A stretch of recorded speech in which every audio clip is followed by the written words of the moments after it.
The clock above the chapel door read 17 past 3, and the cook said later that the house felt like it was holding its breath, waiting for a girl no one in it had seen for 9 years. She was on the 4 o'clock train. The boss had promised her father 1 hour, 5 to 6, in the long room with the green velvet chairs, and not a minute more.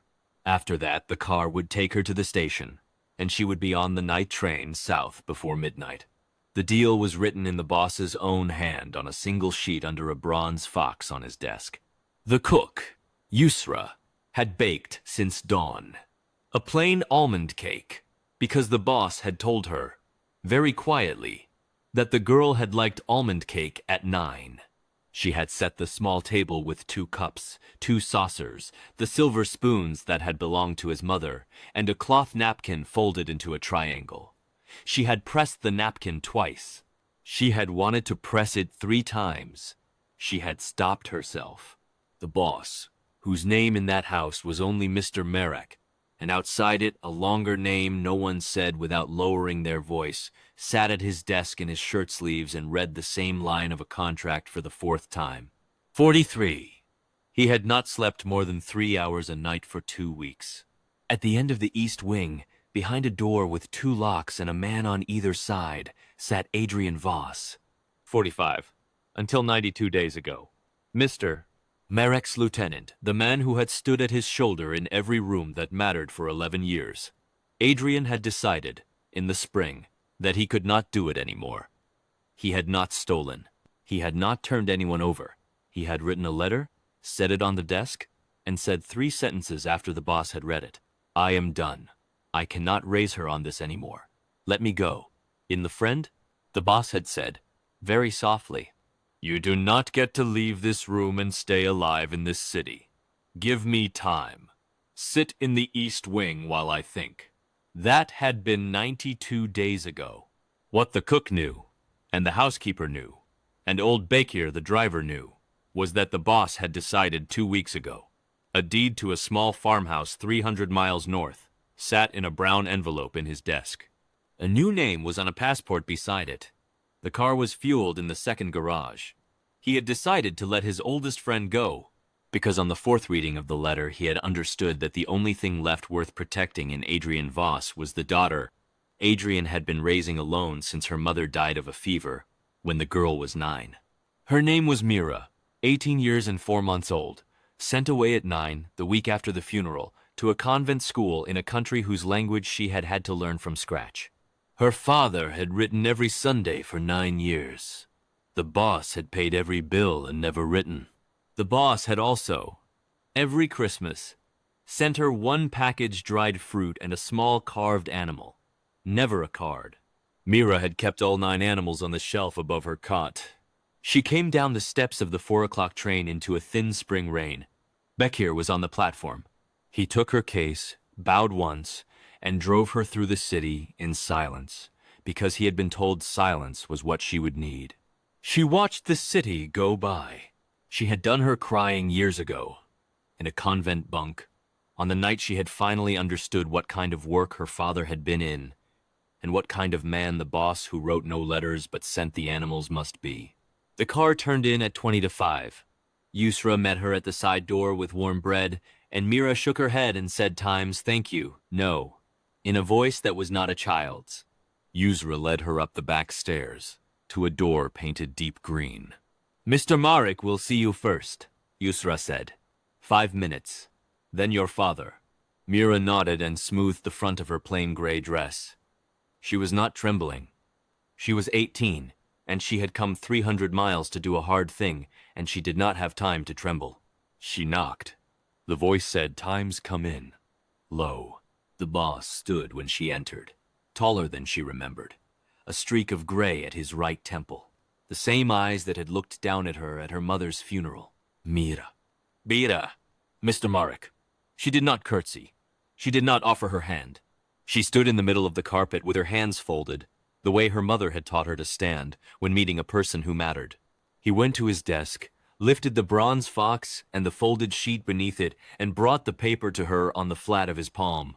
You will have 1 hour with your father, he said. 5 to 6. I will not be in the room.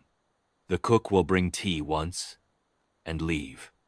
At 6:01, Bakir will drive your father north. Then he will drive you south.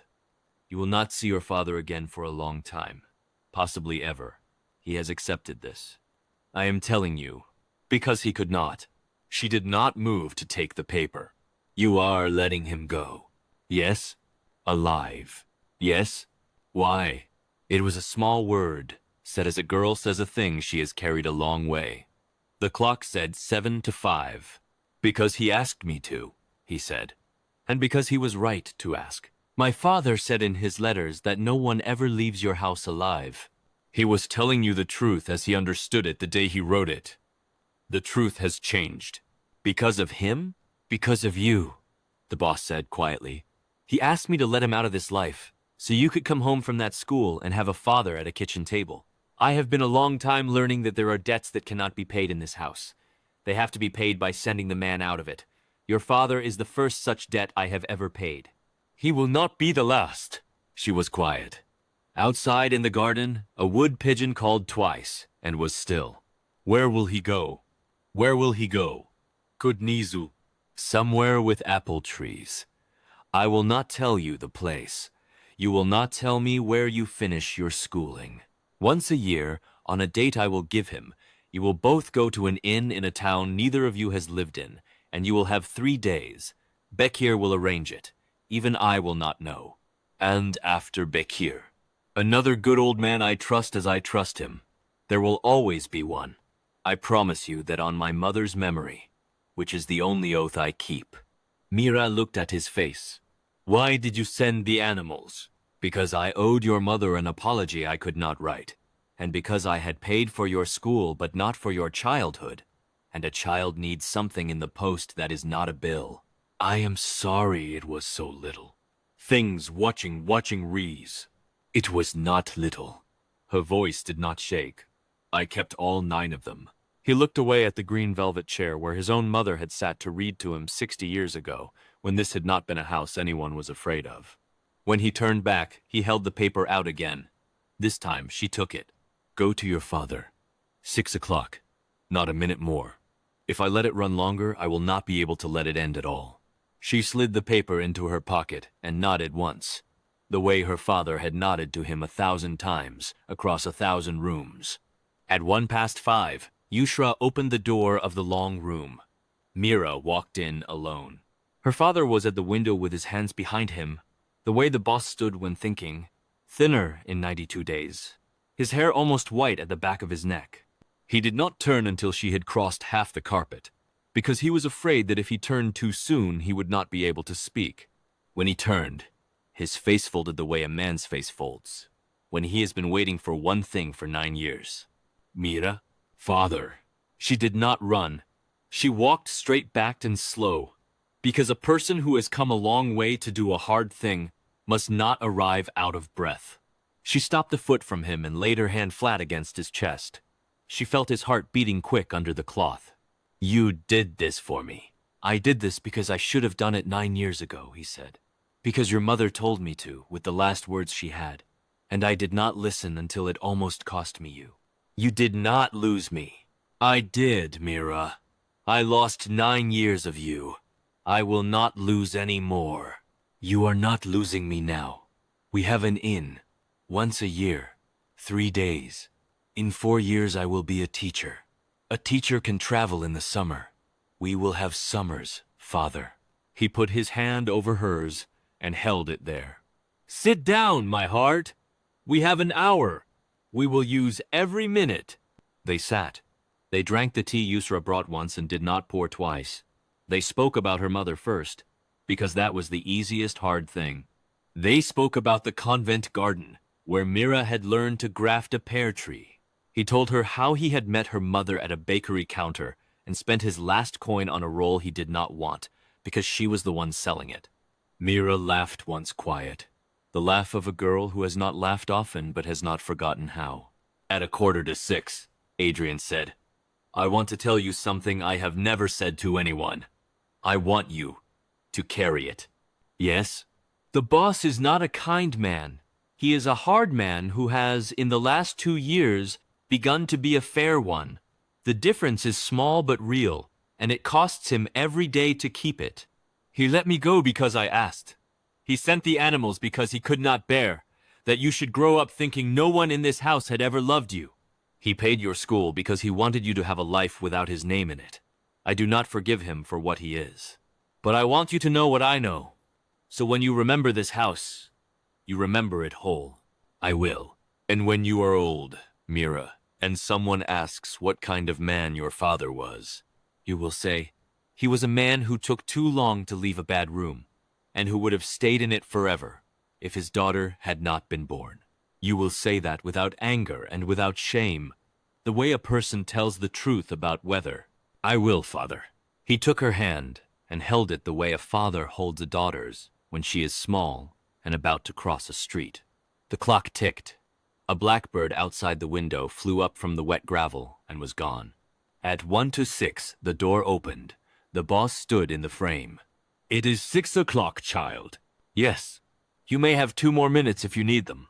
She stood. She did not need them. She bent and pressed her forehead against her father's the way her mother used to do when she was small. She stayed there for one slow breath, then straightened. Father, Mira. She walked to the door. She passed the boss without looking at him. Then she stopped, 3 paces past the threshold, and turned back. Mr. Marek. He met her eyes. Thank you, she said. Not for letting him go. For letting him go in a way that left him a father. The boss did not answer. He inclined his head once, the way a man inclines his head at a graveside. He had not been thanked for anything in a very long time, and the word in that hallway seemed, for one moment, to surprise him.